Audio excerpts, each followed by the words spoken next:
Hi everyone, I'm Ava Eldred. I am the author of The Boy Band Murder Mystery, but more excitingly today, the moderator for this YALC panel, Round Up the Suspects, Whodonnits and Web of Lies thrillers panel with all of these brilliant young adult thriller writers. So do you all want to introduce yourselves?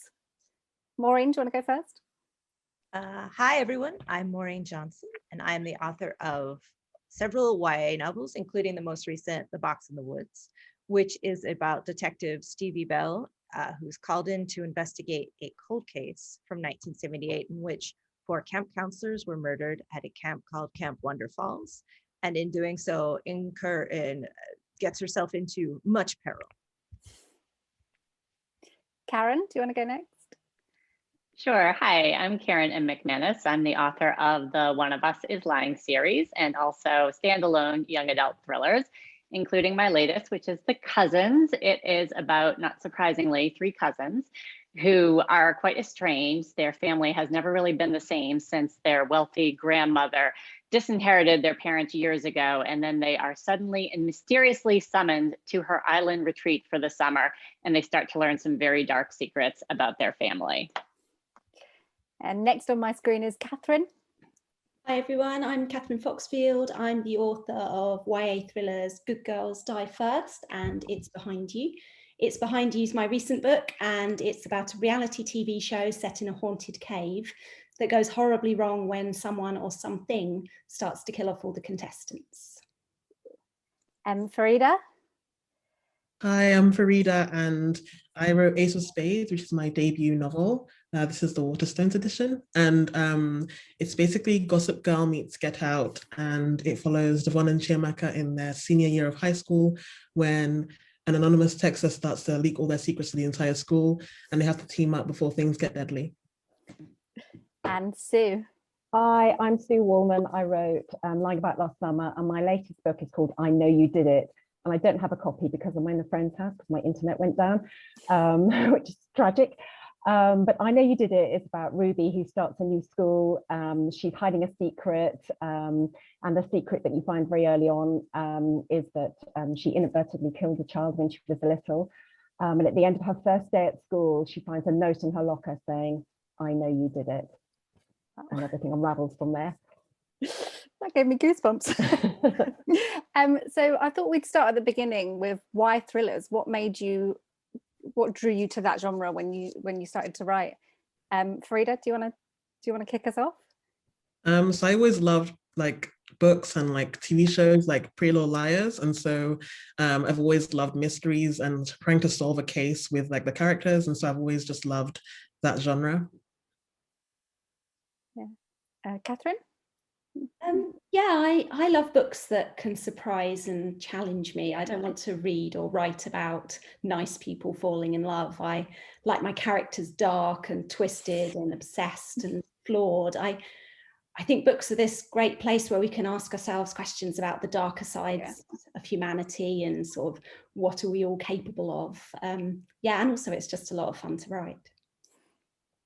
I think that feeds quite well into my next question as well, actually, which was that I think YA is the genre or age category which is best at sort of exploring identity and how we become the people we're going to be, or at least early versions of them, I guess. And I wondered how you think these sort of whodonnits feed into those coming of age moments, and why at a time of life where it feels like anything could happen, really, it's thrillers that you guys have sort of lent into writing. Maureen? Well, I think mysteries are about it at their heart. How did we get here? Whether it's how did the body get in the library? How did events lead to this place? And this is when you're a teenager, it's a good time to ask questions about everything from your day-to-day life to society. How did we get here? How can we take apart the events and examine them to find out how, and think critically about things to find out how we got to the body in the library or society in general. And I think that teenagers are naturally kind of asking some questions about, hey, what is going on? Anyone else want to feed in on that? I think it's also to do with trust, because when you're a teenager, you just don't know who to trust. I think it's hard for an adult too sometimes, but particularly for teenagers, it's like, can you trust your boyfriend? Can you trust your friends? So I think a lot of it feeds into that. Yeah. Karen, any thoughts on that? Oh, I love what everyone said so far. I mean, what I try to do when I write is I want the characters to go on a journey so that at the end of the book, they're different than they were when they started. And mysteries are a great backdrop for that because you're constantly questioning. You're questioning everything. And that includes yourself and your relationship to the other people in the book and to the world at large.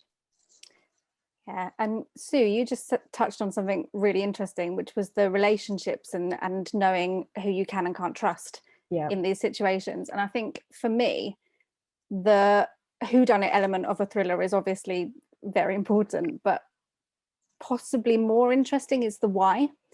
And I think especially as it relates to main characters and the relationships between them and the cases, but more interestingly, them and the other suspects or the suspects in general.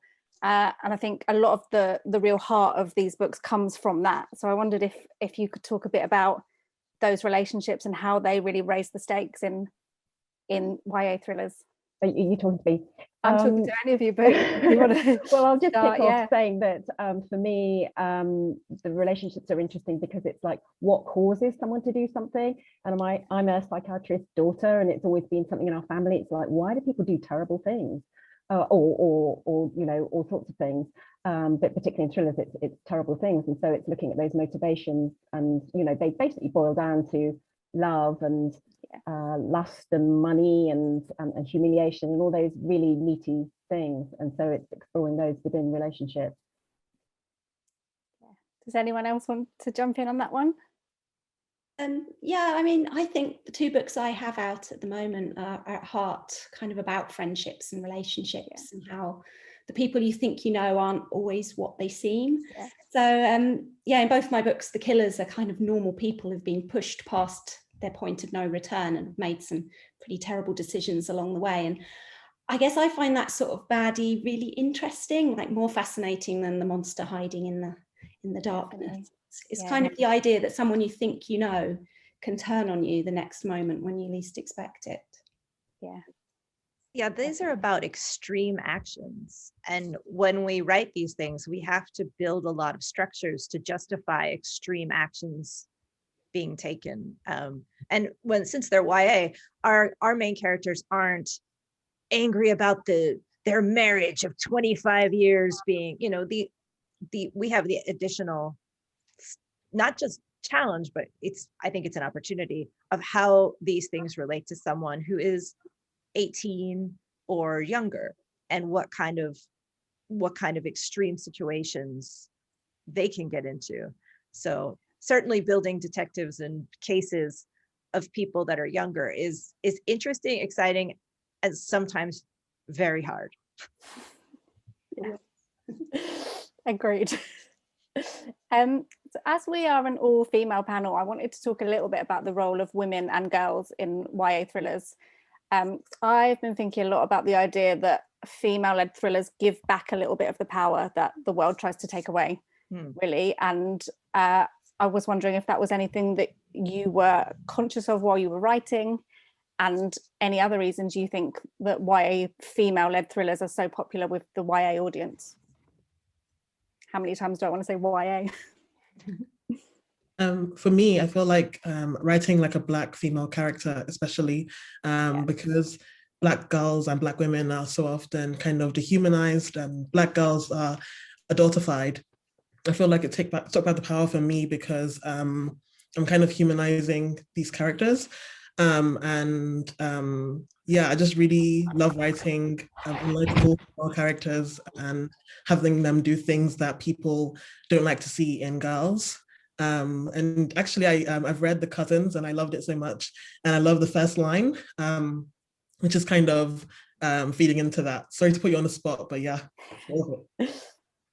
Thank you. Yeah, I mean, I think that resonates with me so much too, because I think often we expect the young women in our books, and I don't mean we on this panel, but we collectively, to be likable.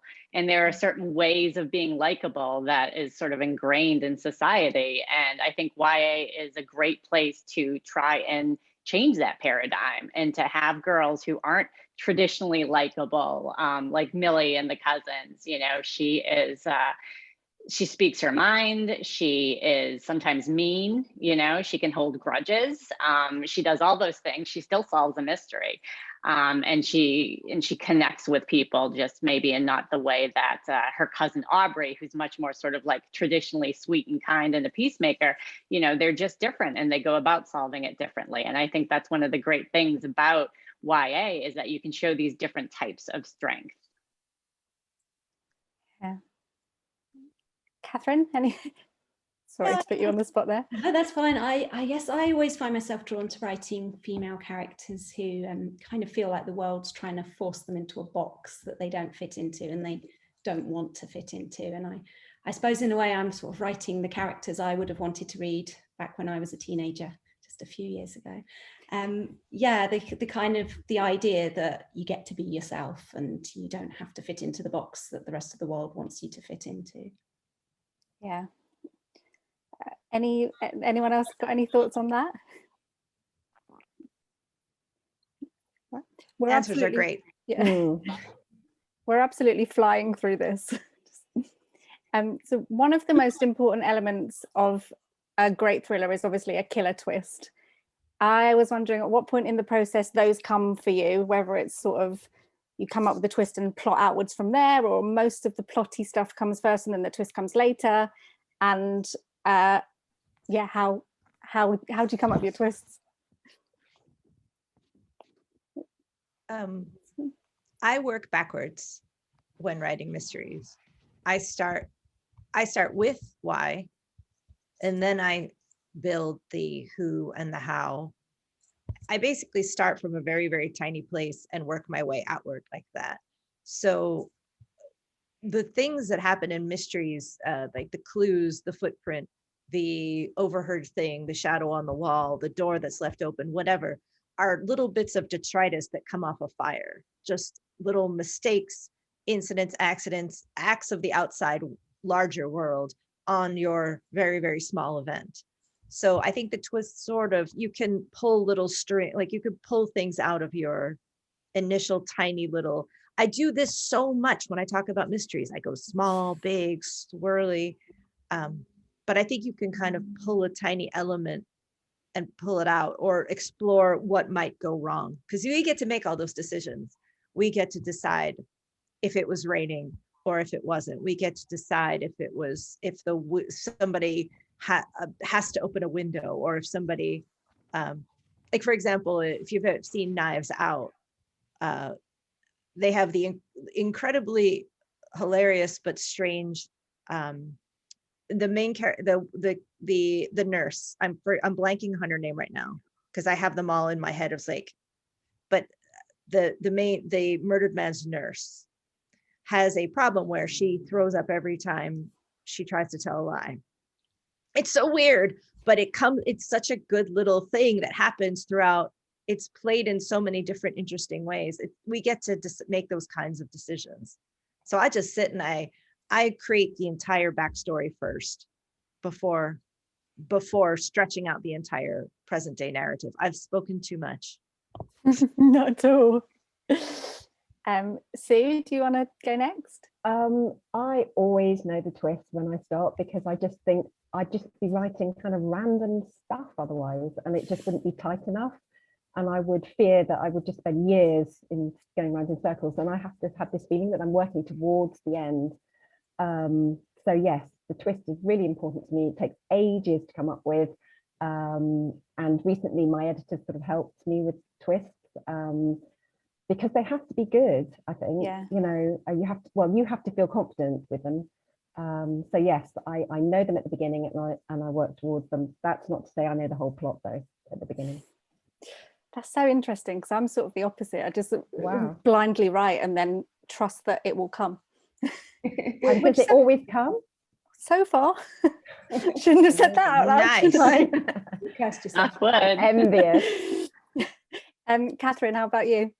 I mean, I wish I could be like Sue and actually know what I'm doing. I Yeah. feel like my writing process is just ridiculously chaotic, like jumping out of a plane and trying Me to too. madly fashion a parachute on the way down. And I change my plot constantly as I write, and often the twists don't come to me until I've had time to really get to know my characters. I mean, I want my endings to kind of feel surprising, but at the same time inevitable. So the bit of a book where all of these different threads all come together and suddenly make sense is just the best part. I love that in The Cousins, actually, Karen's book, where you got to the end and it was like, wow, I really didn't see that coming, but maybe I actually did. So yeah, but it's hard to do. Yeah. That's the hope, right? That the end is surprising, but it also makes sense. Yeah, definitely. So Karen, how do you do it then? Well, I think, there's a difference between a twist and a reveal, and not every book has a twist or needs a twist. Yeah. A twist, I think, is something that makes you go back and reconsider everything you knew before. And I think, the perfect example of that, not in the YA space, is Gone Girl. Halfway through, you realize you're reading a completely different book than you thought you were reading.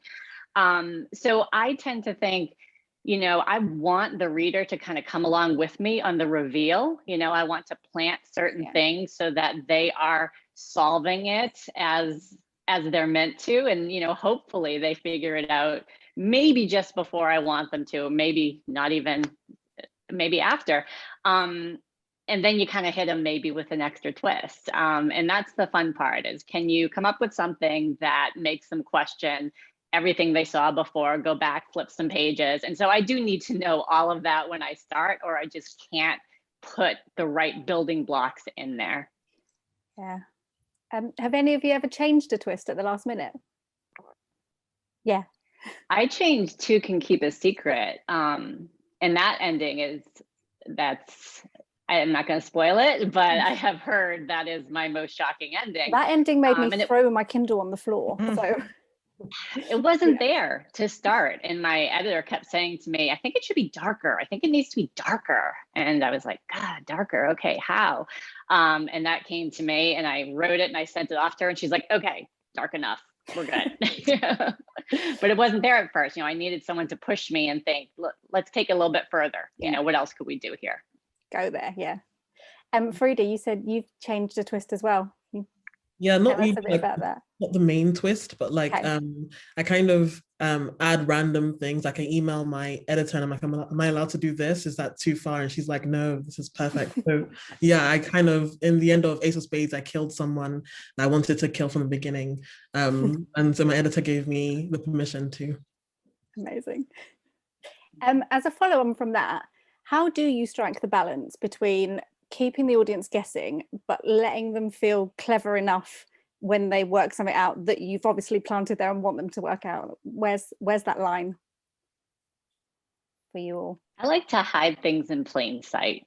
And what I mean by that is I like to take a significant scene where something important is happening from a character perspective. So you're going to remember it. You're going to pay attention to it, hopefully, because you're invested in these characters, and hide a clue in there. And it should seem throwaway, but also hard to forget, so that, 80, 100 pages down the line, when you start putting more pieces of information together, you're going to remember like that little thing that seemed insignificant actually mattered a lot. I think readers feel cheated if they can't work it out. I mean, even if you work it out right at the end, when it's sort of being revealed. I read a book recently where you couldn't have worked it out, and I felt I felt like I'd been misled in a way. It was an adult book, yeah. Kathryn? Yeah, I guess for me, it's including enough threads to the story that there's any number of ways that you can tie them up at the end. And then I guess all my killers so far have been a normal person hiding in plain sight. So I read a lot of Agatha Christie when I was a kid, and so I follow a sort of similar method to her, where you give everyone a motive and you make all of them fairly terrible people so that any one of them could be the baddie at the end, but then you include just enough clues that when people look back, they can say, oh yeah, that makes sense. That was going to happen all along. I just didn't realize it at the time. How about you, Maureen? I follow the fair play model, which is if it is solvable, they're all there. Yeah. They're introduced early enough that it is a trick. How do you make it fair and possible, but not easy? And I think it's like I'm doing math homework a lot of the time. Like it's a lot of sketches, diagrams, kind of cross charting, just I end up, it's not that I exactly have a conspiracy wall by the end, but it does look like a math problem a lot of the time. I'm similar. I feel like I kind of like put a lot of clues around, but I like to kind of distract people so that they are solving some element of the bigger picture, and they're so distracted they're not seeing kind of what was there all along, and that it's like a much bigger thing than they have like been led to believe. So I always like to kind of let them solve an aspect of it and then like kind of flip it on its head. Yeah, I definitely felt that with Ace of Spades. I thought I was getting close and then it just blows up. It's so much bigger than you think it is. So what do you all think the biggest challenges of writing thrillers are? Sue, do you want to start? Oh, I'm just going to say plot. I find it really hard, and I'm interested in what Maureen said there about it feeling like a maths problem. And sometimes I feel quite panicked that it's just not going to come together. But I mean, I love the characters, writing the characters and the details and all that. But yeah, for me, it's plot. I revise a lot, like as I go along, I'm constantly going back and rewriting things. So by the time something gets to my editor, it's pretty baked. And I always feel like my clues are really, really obvious, and they're too obvious. So I always go back and I peel them back and make them super subtle. And inevitably she's like, no, you gotta give a little bit more than that. So I sometimes err on the side of caution, thinking I'm revealing too much when I'm actually not revealing enough. And even I'm on my 7th book now, I still do it. Apparently that is just my process. I cannot be changed. That's really interesting to me. How about the rest of you? Do you revise as you go along with things like clues, or do you send it all off and let someone tell you what's working and what's not straight away? Yeah, I mean, I revise and revise some more, and then when the plot sort of starts to come to me, I'll delete everything and then rewrite it all. And then when I get to the end of the first draft, I'll write a proper synopsis finally, and then have to go back and write it all again. I think I find that if you're going to be original and surprising with your plots and your twists and your endings, you have to sort of discard the first ideas that you come up with and try and come up with something that's not going to feel anticlimactic to your reader, but also is going to be believable for the world that you've created. And for me, that's just a really big process of trial and error to come up with something that's fun and a bit different. Yeah, and that is really interesting as well, actually, the world building element of it, because obviously we hope that in reality none of these situations would ever happen to us. So one of my final questions is, how do you all think you would survive in the worlds of your books? Not at all. The first to die. That'll be the title of my autobiography. Anyone else?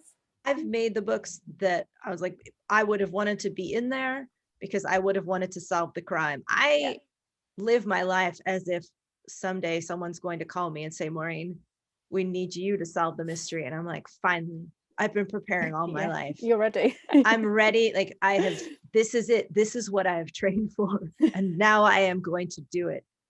So like a young Jessica Fletcher. Do you have Jessica Fletcher in America? Probably Jessica Fletcher, or I think my hero was Turtle Wexler from the Weston game, or any kid that opened their own detective agency. That was my dream. Still is. Never give up on your dreams, kid. Never give up. Open your own detective agency. God.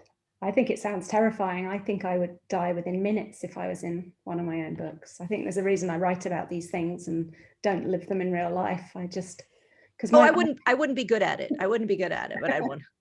It'd be fun until you died. But yeah. Yeah, 5 minutes in. Faridah, how about you? I don't think I'd die. I think I'd give up because I don't have that much motivation to like go like into school and have myself be humiliated. I'd just drop out. Sue? I think I'd be in a corner throwing up somewhere. I just couldn't handle it. But I think, you know, some of the romance scenes I've written, I'd quite like, you know, if I was younger, I think, you know, I'd quite like to be there. You know, there's aspects of my book which can be fun, you know, friendships and so on. But yeah, generally it would be tough and I wouldn't handle it well. And now we've got a fan question, which is, how do you get the inspiration for your books? And is thriller your favorite genre to write? Do you dabble in anything else?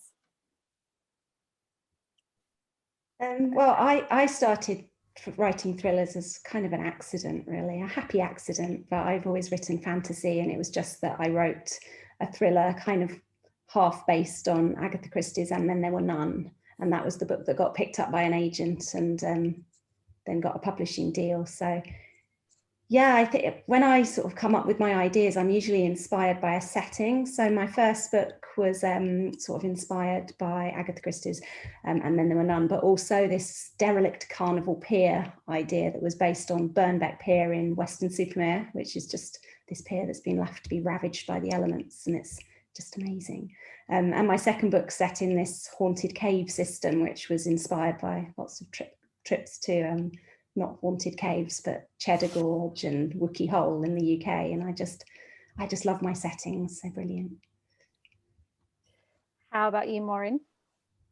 I have written books in many genres, but I was a lifelong mystery reader. That was my true passion. That was what I read day and night as a kid, truly. And I think I didn't write a mystery for a long time because I don't know how to explain it. Maybe I thought it was too good for me or something. Like I didn't feel like I could do the thing I really wanted to do, which makes no sense. But I was like, why don't you do it? Like, why don't you do the thing you want to do?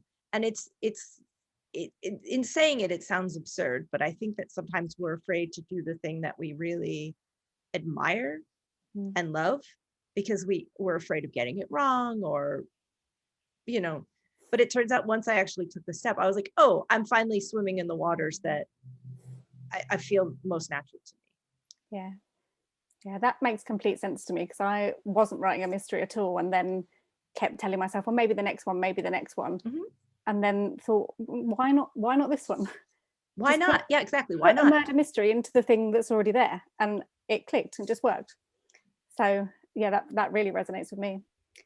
Karen, how about you? Yeah, I was similar to Kathryn. I tried some other stuff and they didn't work out. And One of Us is Lying was the first book I had that sold. But I do think there's a reason for that. I am also a lifelong mystery reader, huge fan of Agatha Christie and other icons. And so there was something very natural about writing this book. Once I actually, almost like, Maureen says, kind of gave myself permission to do it. I was definitely intimidated. I had never tried to write a mystery. I didn't know how to do it, like how you put those blocks in place. But I figured it out. And, the nice thing is you have people who can help you in the shape of your agent and your editor once you reach that phase. And Faridah, how about you? I'm similar in that I also write a lot of different genres, and I also happen to have just written a thriller when I got my agent. Before that, I think I wrote sci-fi, so it was just kind of luck. But also, I think I've been a lifelong lover of mysteries and thrillers, so I feel like it just became like a natural thing, because you kind of subconsciously analyze like the beats and like how reveals happen, and it's kind of like now in my DNA almost, to like know how like thriller beats are gonna work and stuff. So yeah, I get that. So when Karen was just saying she didn't know how to write a murder mystery, neither did I, but I knew more than I thought I did because I'd read so many. And you're right, it just, you absorb it. Sue, how about you? Where do you get your inspiration from? Well, I'm a secondary school librarian as well as being an author, and I Know You Did It is based in a secondary school, so I didn't have to do too much research. It sort of came to me. I was kind of living it. I mean, it's an extreme version, obviously. I haven't had murders in my school, but I found it really enjoyable writing that world. I mean, I've written different worlds too, but I think like everyone else, I thought thrillers would be really hard to write. My first book, my debut, Lying About Last Summer, was my 5th book, and the one to be published. And I think it was just because I was looking for more plot that I sort of fell into thrillers. I had characters I loved, but they weren't really doing enough. Yeah. And I think that's how it happened for me. Great. Well, we've reached the end of the questions. So does anyone have any final thoughts before we wrap up? No. Read more mysteries. Okay. We've got a question from Harriet. Do you ever surprise yourself with your own whodunit ideas? I sometimes read books, watch films, and wonder how on earth they came up with that idea, as it's so out there. I get worried about the creator's potentially harmful thoughts, and that is from Bethany. Who wants to answer that one? Kathryn? Yeah, I think sometimes people are surprised when they meet me in real life after reading my books, and they're like, "Oh, you seem quite normal and nice." And I think when you write books, you sort of have this excuse to do whatever you want and to create these awful people who you really wouldn't want to meet in real life. And yeah, I think we can write things that are shocking and hopefully shock our readers in a good way without scaring them too much. So who knows? Maureen or anyone else want to answer that one? I mean, mystery writers' search histories are famously terrifying. Yeah. But you know, honestly, everyone's search histories are probably terrifying, so I'm not worried about it. Everyone looks at weird stuff. We just look at weird stuff like, can you die of balloon or something like that? Professionally, our weird search history is very professionally geared toward discovering new ways to kill people. Now I want to look up how can you die of balloon. Let us know. Well, I've had to phone up my electrician to find out how you could give someone an electric shock that wouldn't exactly kill them, but would cause them an injury, and he was a bit bemused. Yeah, how did he react to that? Well, I did explain that, you know, I was writing a book, and he got an acknowledgement at the end. But yeah, I think you kind of have these conversations with people a lot, don't you? And have to explain why. I think every author should have like a doctor in their family or like a friend. Because my sister's in med school, and so I always message her like, tell me the most messed up thing you've seen today. I love that. I almost want to ask what the answer was. Probably not suitable for YA. Yeah, exactly. You have to there should be some sort of a befriend a coroner program for authors. Yeah. You'll be my coroner buddy. Yeah, I had a friend introduce me to a coroner in the US so she could help me with a few ideas for books, and she was sort of just laughing and saying, no, you can't believe anything you watch on the TV, it's not real. It was quite disappointing, really. I wanted the over the top dramatic stuff you see on CSI or whatever, and she's like, it's not like that. Before we wrap up, I would like to know what everyone's working on next, or what you're writing now. Karen, should we start with you?